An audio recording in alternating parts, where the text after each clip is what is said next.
Hey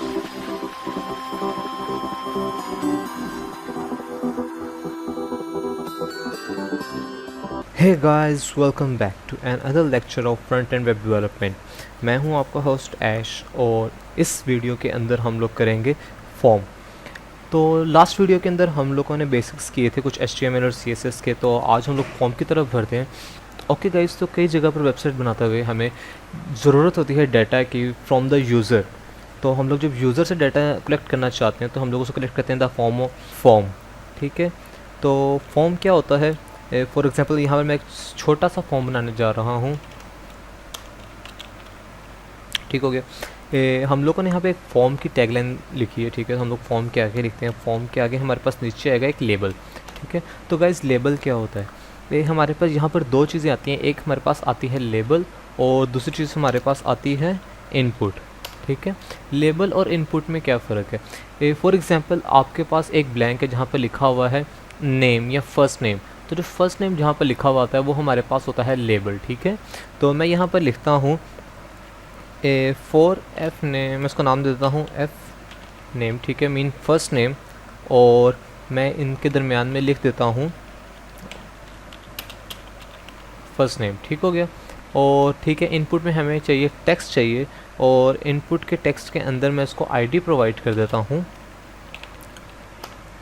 कि हमें ID चाहिए is equals to f name. ठीक हो गया।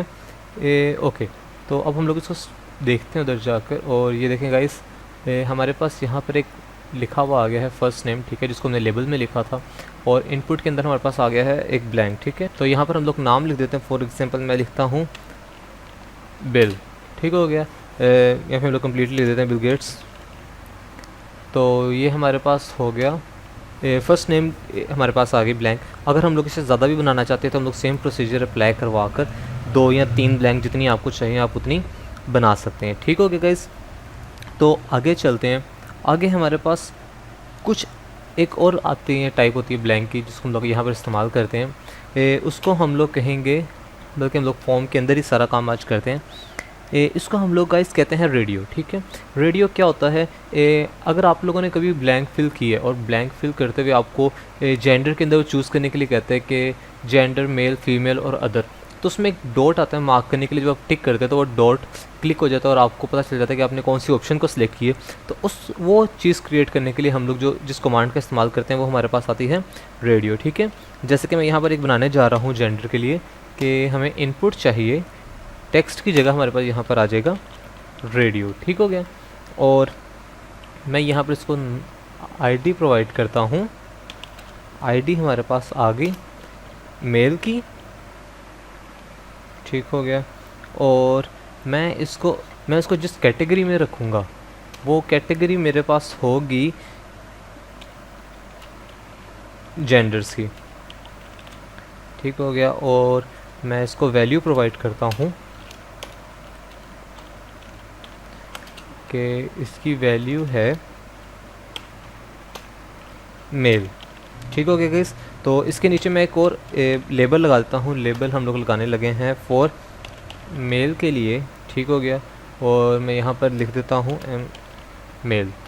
Okay guys, look at this, हमारे पास ये भी तैयार हो गया। अगर मैं चाहूँ तो इसके आगे मैं ब्रेकर लगा देता हूँ। ओके गाइस, ब्रेकर क्या होता है? आप लोगों ने लाइन ब्रेकर का नाम सुना होगा। ठीक है, लाइन ब्रेकर क्या काम करता है कि अगर आप लोग कुछ चीज़ें एक ही पैराग्राफ के अंदर लिखी जा रहे हैं, ठीक है, फिर एक ही लाइन के अंदर आने लगी हुई हैं, तो अगर आप उसको सेपरेट लाइन्स के अंदर लिखना चाहते हैं, उसको निचली लाइन में लेकर जाना चाहते हैं, तो आप लोग ब्रेकर का इस्तेमाल करते हैं। ठीक है, जिसके लिए हमारे पास टैग लाइन है BR। तो मैं इसके नीचे इसी को कॉपी करता हूँ और यहाँ पर पेस्ट कर देता हूँ उसके नीचे 2 दफ़ा, और मैं कहता हूँ कि यहाँ पर मैं मेल को कन्वर्ट कर देता हूँ फीमेल में, और इसको भी कन्वर्ट कर देता हूँ फीमेल में, और यहाँ पर भी हमारे पास आ जाएगा फीमेल, और ये भी फीमेल हो गया। ठीक है, तो इसको मैं कन्वर्ट कर देता हूँ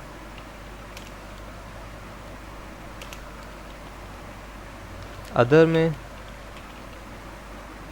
जेंडर मेल को यहाँ से भी हम लोग हटा देते हैं, और इसकी जगह मैं लिख देता हूँ अदर, और यहाँ से भी इसको हटा के अदर, और यहाँ से मेल को हटा के हम लोग कर देते हैं अदर। ठीक हो गया, ओके गाइस, ये देखें, ओह सॉरी, यहाँ से हम लोग,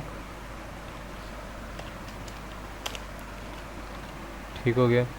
तो ये देखेंगे इस मेरे पास ये आ गया मेल, फीमेल या फिर जेंडरलेस, ठीक है।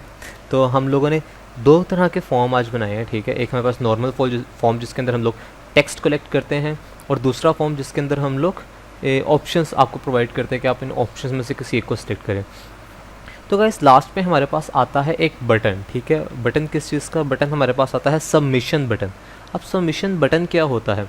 सबमिशन बटन हमारे पास जो भी हमारे पास डाटा आता है, ठीक है, उस डाटा को सबमिट करवाने के लिए हम लोग जिस बटन का इस्तेमाल करते हैं उस बटन को हम लोग कहते हैं सबमिट बटन, ठीक है। मैं यहाँ पर एक सबमिट बटन लास्ट पे इसके तैयार करने जा रहा हूँ। फॉर्म के अंदर ही हमारे पास एक इस्तेमाल होगी इनपुट, ठीक है। इनपुट के अंदर जो टाइप है, टाइप के अंदर हम लोग लिखेंगे सबमिट, ठीक हो गया गाइस। तो आज हम लोगों ने इनपुट की 3 टाइप्स पढ़ी हैं, एक टेक्स्ट, दूसरी रेडियो और तीसरे को हम लोग पढ़ रहे हैं सबमिट, ठीक है। ओके गाइस, ये देखिए मेरे पास सबमिट का बटन भी तैयार हो गया। अच्छा, एक बात याद रख लीजिएगा कि जब आप लोग इस वक्त इस सबमिट के बटन पे क्लिक करेंगे तो कुछ भी नहीं होगा, ठीक है। जो भी डाटा यहाँ पे लिखा होगा वो डाटा यहीं का यहीं लिखा हुआ रह जाएगा,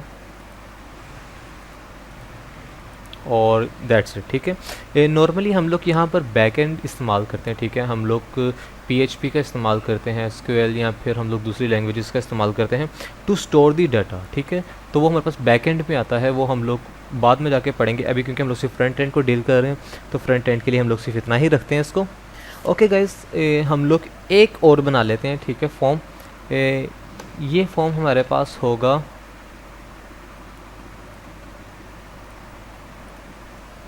ओके। तो कई दफ़ा आपके पास ऐसा होता है कि आप लोग कोई फॉर्म फिल करने लगते हैं और फॉर्म फिल करते हुए वो आपको ऑप्शंस प्रोवाइड करता है कि आपने जो भी चीज़ करनी है वो इनके अंदर से ही चूज़ करें, ठीक है, या फिर इन्हीं सेलेक्टेड ऑप्शंस में से कोई एक चीज़ सेलेक्ट करें। तो हम लोग वो तैयार करने जा रहे हैं। मैं एक लेबल तैयार करने जा रहा हूँ, ठीक है, और मैं इसको लेबल को कहता हूँ फॉर, मैं कह देता हूँ कार्स, ठीक है। तो हमारे पास ये आगे लेबल फॉर कार्स, और मैं यहाँ पर इसको लिख देता हूँ जो चीज़ नज़र आए कि choose a car, sorry, choose a car, ठीक है। तो हम लोग यहाँ पर एक और लेबल तैयार कर दिया हम लोगों ने चूज़ अ कार का, और अब इसके नीचे मैं इसको इनपुट प्रोवाइड करने जा रहा हूँ। तो गाइस ध्यान से देखिएगा, इस यहाँ पर हम लोग जो चीज़ प्रोवाइड करेंगे वो हमारे पास इनपुट नहीं होगा, ठीक है। यहाँ पर हम लोग जो चीज़ लिखेंगे उसको हम लोग कहेंगे सेलेक्ट, ठीक है, क्योंकि हमें पास लिमिटेड अमाउंट होती है ऑप्शंस की और आपने इन्हीं ऑप्शंस में से सिलेक्ट करना होता है जो भी चीज़ करनी होती है। तो हम लोग यहाँ पर आपको ऑप्शंस प्रोवाइड नहीं करते, बल्कि हम लोग यहाँ पे इनपुट की जगह सिलेक्ट लिखते हैं, और मैं यहाँ पे इसको नेम दे देता हूँ कार्स, और ID भी कार्स की ही दे देता हूँ, ठीक है। तो हमारे पास ये ख़त्म हो गया। अब सिलेक्ट के अंदर हम लोग क्या लिखेंगे? सिलेक्ट के अंदर हम लोग ऑप्शंस तैयार करेंगे, कौन कौन सी चीज़ें आपको नज़र आनी चाहिए। तो ऑप्शन के लिए मैं फॉर एग्जांपल यहाँ पे लिख देता हूँ OD, ठीक हो गया, और यहाँ पर हम कहते हैं हमें नज़र भी आए OD, ठीक है। लास्ट पे आके हम लोग एक और ऑप्शन तैयार कर देते हैं, और इस ऑप्शन में मैं लिख देता हूँ BMW, ठीक हो गया, और यहाँ पर भी BMW। ये हमने 2 ऑप्शंस तैयार किए हैं, और इधर देखें गाइस, हमें यहाँ पर नज़र आ रहा है चूज़ अ कार, ठीक है। जब मैं इसमें सेलेक्ट करता हूँ तो मुझसे वो 2 ऑप्शंस प्रोवाइड कर रहा है, OD या फिर BMW। तो अभी आपकी मर्ज़ी, आप इसमें जितनी मर्ज़ी इसको ऑप्शंस प्रोवाइड करवाना चाहते हैं आप ऑप्शंस प्रोवाइड करवा सकते हैं। इसके बाद गाइस हम लोग छोटे छोटे, जिस तरह ये नाम आ गया, ठीक है, हम लोग नाम की जगह अगर हमें एड्रेस लेना हो तो एड्रेस के लिए हम लोग एक छोटी सी बार नहीं लिखेंगे, हम लोग उसको एक टेक्स्ट एरिया प्रोवाइड करेंगे, ठीक है। तो उसके लिए हम लोग फॉर्म में इस्तेमाल करते हैं टेक्स्ट एरिया के नाम से, ठीक है। तो मैं यहाँ पे लिखने जा रहा हूँ, ध्यान दीजिएगा, टेक्स्ट एरिया। देखा, हमें नज़र भी आ गया टेक्स्ट एरिया। अब टेक्स्ट एरिया के अंदर क्या होता है कि टेक्स्ट एरिया के अंदर आपको एक छोटी सी लाइन की जगह एक बड़ा ब्लॉक प्रोवाइड करता है, और हमें उस ब्लॉक के अंदर लिखने के लिए कहता है। फॉर एग्जांपल मैं नेम के अंदर कह देता हूँ एड्रेस, ठीक हो गया, एड्रेस हमारे पास आ गया। ID भी मैं इसको दे देता हूँ एड्रेस की, ठीक है। तो हम लोगों ने यहाँ पर इसको कंप्लीट कर दिया, और मैं यहाँ पर जाता हूँ और इधर देखें, ये हमारे पास एक एड्रेस के लिखने के लिए आ गया, ठीक है। इसको हमने लेबल कोई प्रोवाइड नहीं किया हुआ, तो मैं इसको लेबल भी प्रोवाइड कर देता हूँ कि हमें लेबल चाहिए फॉर एड्रेस, और मैं यहाँ पे इसको देता हूँ ठीक है। और यहाँ मैं ब्रेकर इस्तेमाल कर देता हूँ ताकि हमें थोड़ी सी स्पेस मिल जाए। ये देखें गाइस, ये हमारे पास एड्रेस आ गया और एड्रेस के लिए हमारे पास एक पूरा ब्लॉक आ गया लिखने के लिए। हम लोग यहाँ पर जो चाहे मर्ज़ी लिख सकते हैं। ओके गाइस, तो हम लोग एक और फॉर्म तैयार करते हैं, ठीक है, पासवर्ड के लिए। इधर देखिएगा, फॉर्म, ठीक हो गया।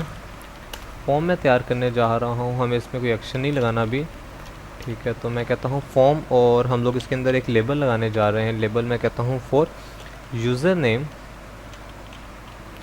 ओके, तो मैं यूज़र नेम के अंदर लिख देता हूँ यूज़र नेम, ठीक हो गया।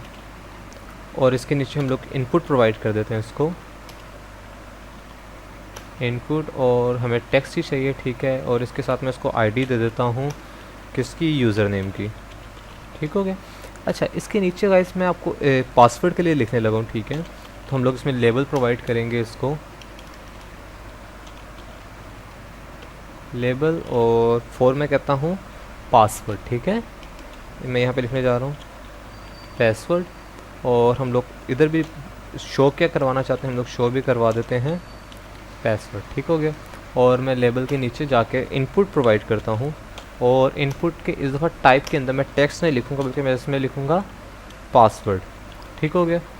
तो इधर देखें, हमारे पास नज़र आ गया, ठीक है, यूज़र नेम और पासवर्ड। तो यूज़र नेम के अंदर मैं ऐश लिखता हूँ, और पासवर्ड के अंदर हम जो मर्ज़ी लिखेंगे हमें ये डॉटेड फॉर्म के अंदर शो करवाएगा, और हमारा टेक्स्ट है उसको रिवील नहीं करेगा, ठीक हो गया। ओके गाइस, हम लोग इसके नीचे एक और मैं बनाता हूँ, ठीक है। देखिए, मैं यहाँ पे अगर फॉर एग्जाम्पल हम लोग कहते हैं, हमने एड्रेस लिख दिया सारा, तो मैं एड्रेस हमने ये बनाया हुआ है, ठीक है। एड्रेस के नीचे मैं एक बटन क्रिएट करने जा रहा हूँ, और मैं ये बटन क्रिएट करूँगा जिस तरीके से हमने सबमिट के लिए एक बटन क्रिएट किया था, इसी तरह से हम लोग रीसेट के लिए एक बटन क्रिएट करते हैं कि अगर हम लोगों ने सब कुछ लिख लिया हो, ठीक है, तो हम लोग उस लिखने के बाद, हमने सबमिट करने के बाद, हमारे पास जितना भी डाटा हम उसको वहाँ से इरेज करना चाहते हैं, तो हमारे पास एक बटन आएगा जिसको हम लोग क्या कहेंगे, रीसेट बटन, ठीक हो गया। ये देखिए, मैंने यहाँ पे जो भी लिखना था मैंने लिखा, और लिखने के बाद मैंने रीसेट बटन पे क्लिक किया और सब कुछ गायब हो गया, ठीक है, सब कुछ फिनिश हो गया और दोबारा से वो रीसेट हो गया। चलिए देखते हैं क्या ये, ओके, ठीक है। तो देखें, अब ये रीसेट जो सा ये सब पे असरअंदाज नहीं हो रहा, सब पे यूज़ नहीं हो रहा, ये सिर्फ और सिर्फ एड्रेस पे यूज़ हो रहा है, क्योंकि मैंने जो रीसेट का बटन है वो फॉर्म के, जिस फॉर्म के लेवल के अंदर क्रिएट किया है, ठीक है, वो फॉर्म सिर्फ और सिर्फ चूज़ा कार से स्टार्ट हो रहा है, तो यानी वो यहाँ से स्टार्ट होगा, ठीक है। फिर मैं BMW करके रीसेट करता हूँ तो दोबारा से OD पे चला जाएगा, ठीक हो गया। तो ये था हमारे पास एक और बटन जिसको हम लोग रीसेट बटन कहते हैं। और इसके अलावा हम लोग दो कमांड्स और देख लेते हैं आज, ठीक है। सबसे पहले हम लोग यहाँ पे जो कमांड लगाएंगे वो हम लोग लगाएंगे फील्ड सेट की, ठीक है, फील्ड सेट। और मैं इसको यहाँ से कट करके नीचे ले जाता हूँ फॉर्म के, और ये आ गया हमारे पास फील्ड सेट, ठीक हो गया। अब फील्ड सेट क्या होता है, अगर आप लोग यहाँ पर देखें तो आपको ये ब्लॉक बना हुआ नज़र आ रहा है, ठीक है। जो ब्लॉक है इसको हम लोग फील्ड सेट कहते हैं, ठीक है। यानी हमने जो भी फॉर्म क्रिएट किया उस फॉर्म के आप एक आउटलाइन प्रोवाइड करना चाहते हैं, तो उस आउटलाइन को हम लोग नाम देंगे फील्ड सेट।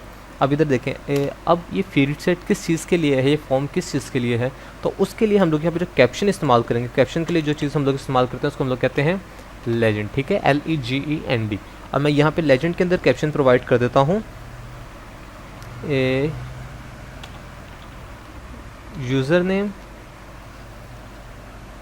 एंड पासवर्ड, ठीक हो गया। अब इधर देखें गाइस, ये देखें, ये हमें नज़र आ गया यूज़र नेम एंड पासवर्ड, ठीक है। ये हमारे पास डिफरेंट कमांड्स होती हैं जिनको हम लोग जब फॉर्म क्रिएट करने लगते हैं तो हम लोग इनको इस्तेमाल कर सकते हैं, ठीक है। ओके, अगर मैं कहता हूँ कि हमारे पास यहाँ पर एक है कि आप अपनी पिक अपलोड करें, ठीक है, और उस पिक के लिए मैं चाहता हूँ कि जो यूज़र है वो अपनी फाइल्स के अंदर से कोई पिक अपलोड करे, तो उसके लिए जो मैं बटन क्रिएट करूँगा, ठीक है, to select a media from your file, हम लोग क्या करेंगे, हम लोग उसके लिए एक, सबसे पहले मैं इसी के अंदर क्रिएट करता हूँ, ठीक है। मैं इसके अंदर सबसे पहले इसको लेबल करता हूँ, और लेबल हम लोगों ने क्या करना है इसको, कि हमें ये किसके लिए चाहिए, मैं कहता हूँ फाइल के लिए, ठीक है। और मैं यहाँ पे कहता हूँ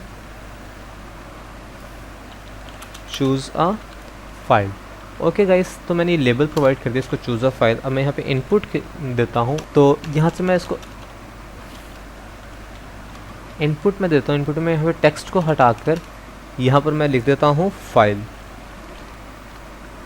ओके गाइस, ये देखें, choose a file, no file is chosen. अगर मैं यहाँ पे क्लिक करता हूँ तो ये देखें, ये इसने मुझे ओपन करवा दिए,